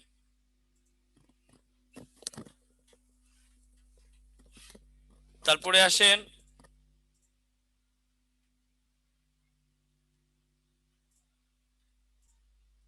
প্রথম আরব আরব মুসলিম দেশ মিশর, অর্থাৎ প্রথম মুসলিম দেশ বললে তুরস্ক, আর প্রথম আরব মুসলিম দেশ বললে তুরস্ক। Israel, Israel. প্রথম আরব মুসলিম দেশ হচ্ছে মিশর। যদি এইভাবে বলে প্রথম আরব মুসলিম দেশ কোনটি, তাইলে হবে মিশর।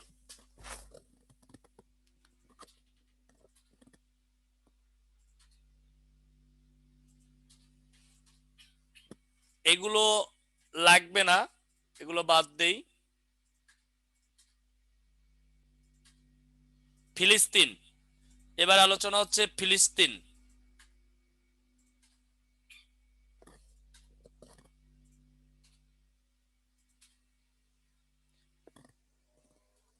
রাষ্ট্রীয় নাম স্টেট অফ প্যালেস্টাইন।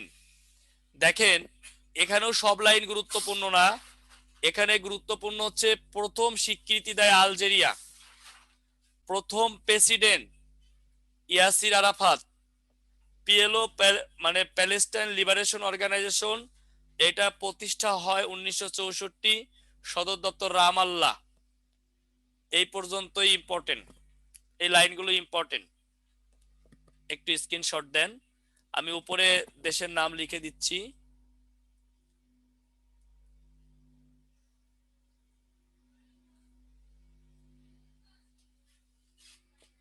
ফিলিস্তিন,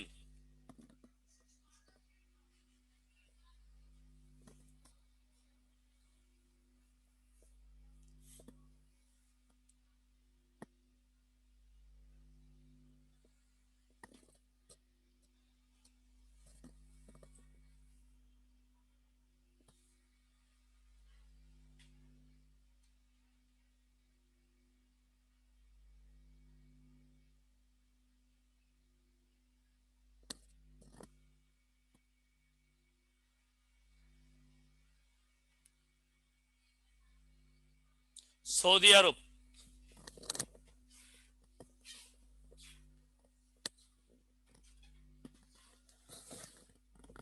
সৌদি আরব।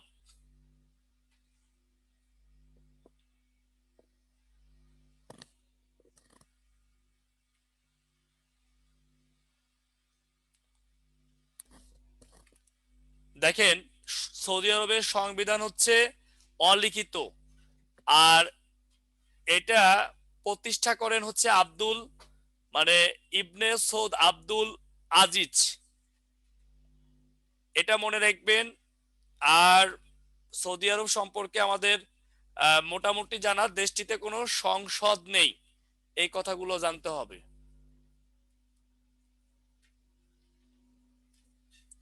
এই কথাগুলো জানলেই চলবে সৌদি আরব নিয়ে। আরেকটু আছে, দিচ্ছি, একটি স্ক্রিনশট দেন। আর এশিয়ার দেশগুলো তো আসলে ইম্পর্টেন্ট, যে কোনো পরীক্ষার জন্য ইম্পর্টেন্ট। এশিয়ার আমেরিকা, এশিয়া আমেরিকার পশ্চিম ইউরোপ, এগুলো খুবই ইম্পর্টেন্ট।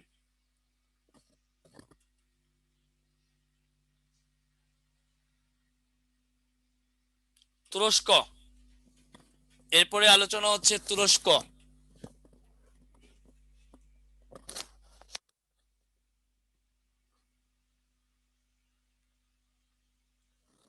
তুরস্ক থেকে আমাদেরকে যেটা মনে রাখতে হবে যে তুরস্কের প্রথম president Mostafa Kamal Ataturk,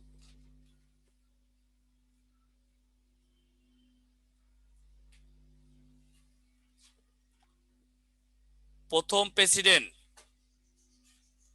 Mostafa Kamal Ataturk.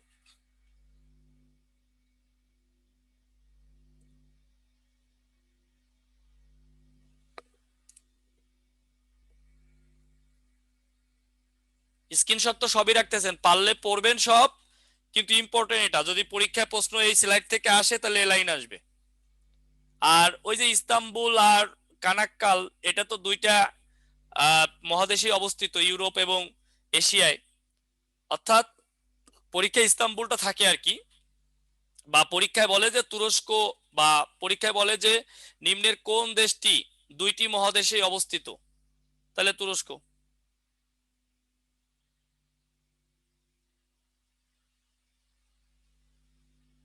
Iran, Iran.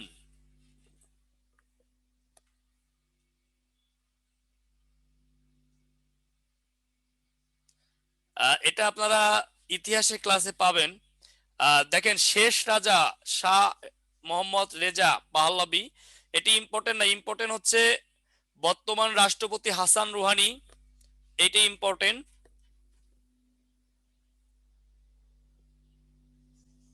এটা হতেই পারে পরীক্ষার প্রশ্ন, না হওয়ার মতো কিছু নাই। আর শেষ রাজা আপনি পড়ে নিতে পারেন, কারণ ইসলামী বিপ্লবের সাথে তার সম্পর্ক আছে। তার পতনের মধ্য দিয়ে ইসলামী বিপ্লব সংগঠিত হয়। হ্যাঁ, প্রথম আরব মুসলিম দেশ মিশর, সঙ্গীতা চৌধুরী। অনেক আগের প্রশ্ন, আমি কমেন্টসটা দেখিনি ভাই।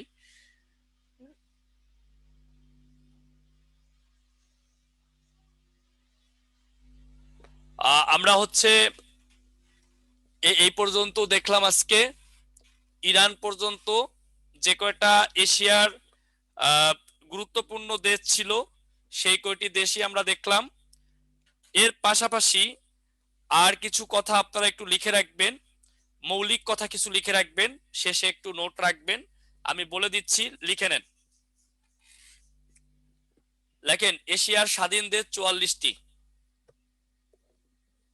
এশিয়ার স্বাধীন দেশ 44টি।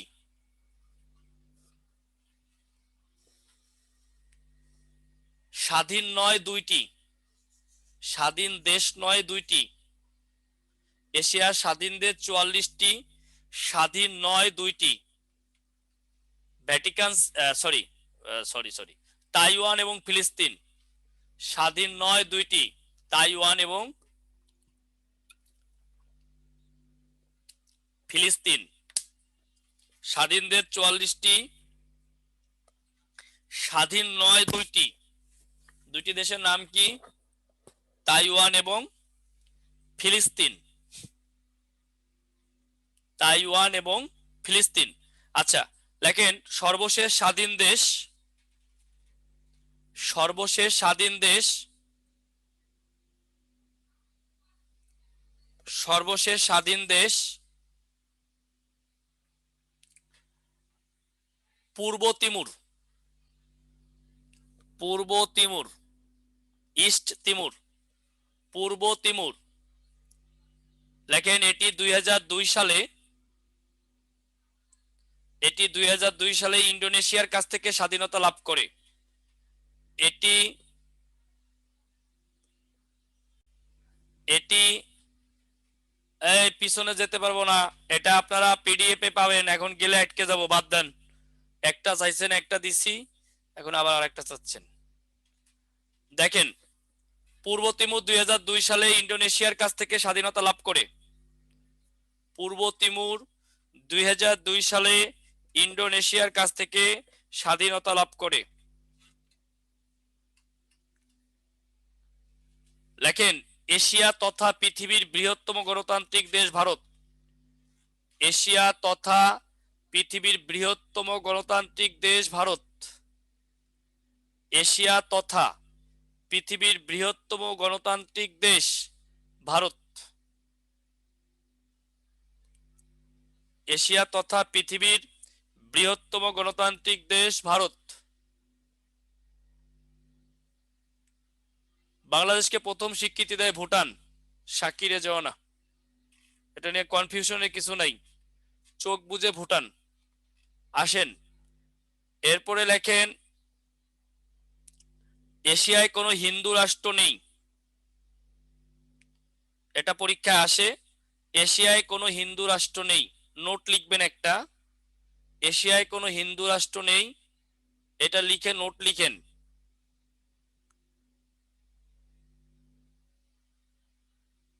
না না, কোচিং এর বাইরে আর প্রাইমারি কিছু দরকার নেই। কি লিখবেন? এশিয়ায় কোনো হিন্দু রাষ্ট্র নেই। লিখেন, নোট লিখেন, আগে নেপাল ছিল, আগে নেপাল ছিল। 2006 সালে আগে নেপাল ছিল, 2006 সালে সংবিধান সংশোধন করে ধর্ম নিরপেক্ষ রাষ্ট্রে পরিণত হয়েছে। 2006 সালে কি এটা রাব্বানি ইভা, আপনি কি জানেন ইন্ডিয়া হিন্দু রাষ্ট্র? Are you sure? ইন্ডিয়া ধর্ম নিরপেক্ষ রাষ্ট্র।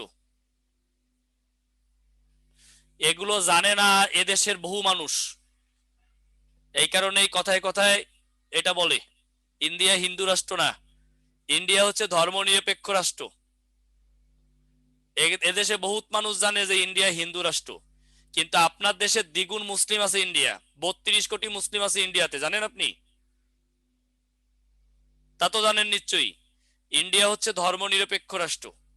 বাংলাদেশ মুসলিম রাষ্ট্র। বাংলাদেশ কি রাষ্ট্র? বাংলাদেশ মুসলিম রাষ্ট্র।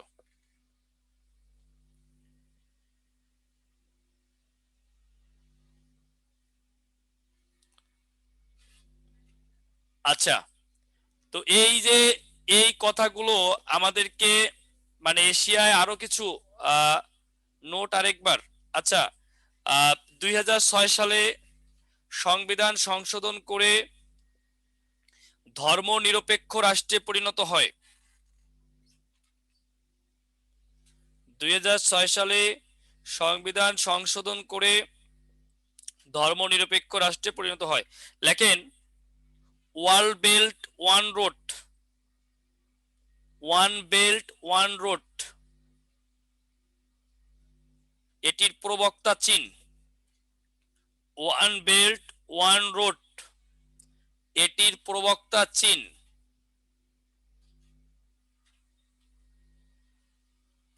One belt, B E L T belt, one road, R O A D road, one belt one road, এটির প্রবক্তা হচ্ছে চীন। এটা পরীক্ষা আসতে পারে। এরপরে লিখবেন,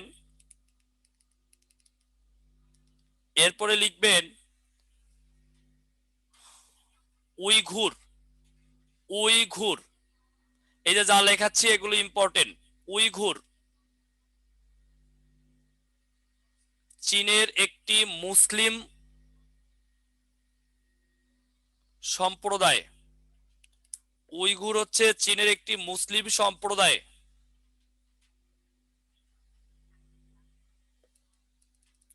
উইঘুর চীনের একটি মুসলিম সম্প্রদায়।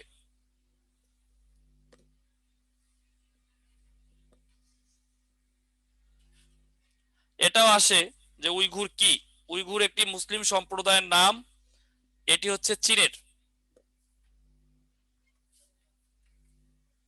আর একটা সাম্প্রতিকের ক্লাসে নিব, আরো কিছু বিষয় ক্লিয়ার করব সেই ক্লাসে। আজকে এ পর্যন্তই, ভালো থাকেন। আমাদের 7টায় ফ্রি ক্লাস আছে পেজে, ওই পেজে ক্লাস করলে করতে পারেন যদি কারো প্রয়োজন হয়। ওটা রেগুলার ক্লাসই, কিন্তু এটা আমরা আজকে ওপেন রেখেছি। ইন্দোনেশিয়ার গান যদি দেখতে চান দেখতে পারেন সবাই, যে গান দেখাইতে চাইছিলাম।